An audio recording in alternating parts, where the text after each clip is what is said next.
For today's photo, I am looking at one of my classmates' photos from the Portraiture um, folder from the AS280 Google Drive.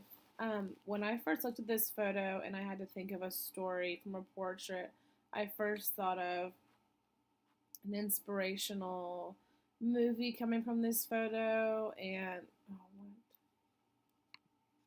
Gosh darn it. I first see a very motivating picture as this boy is struggling to make a high school team and then finally makes his debut. Something along those lines. I just see something very motivating and a challenge that comes out with the success. The principles of design in this photo, I think there was editing done to this photo, as I can tell by the sharpness of it. But other than that, I really like how you can see the basketball hoop in the back.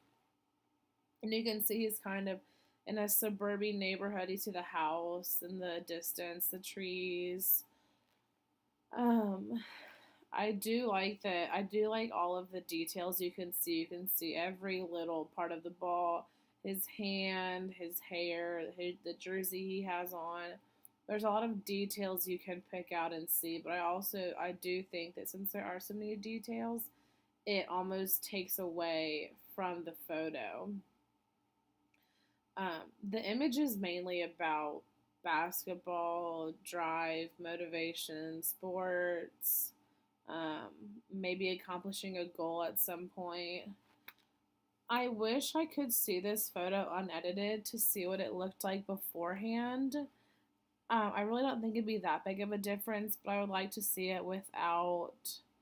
There's obviously an effect on it, so I'd like to see it without that.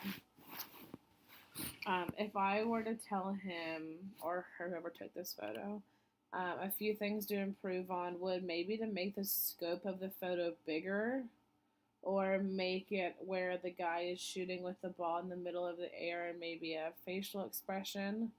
I think there just could have been, when I think of a portrait in a story, I think of facial expressions and someone's eyes being able to talk to you in a sense. Like, this thing, like a picture says 1,000 words or whatever. I definitely agree with that, especially when it comes to portraits. Especially when we did the Humans of New York thing, we got to choose a kind of like a demographic of people. I think that'd be really interesting. Maybe do basketball players and then take solo shots of them with their basketball and their face, and you can see their facial expression. Um, I do really like this photo though. When I was scrolling through photos to choose from, this one caught my eye because to me it just looked like a very inspirational photo, and I really liked it. So, yeah, I'm gonna turn this thing off.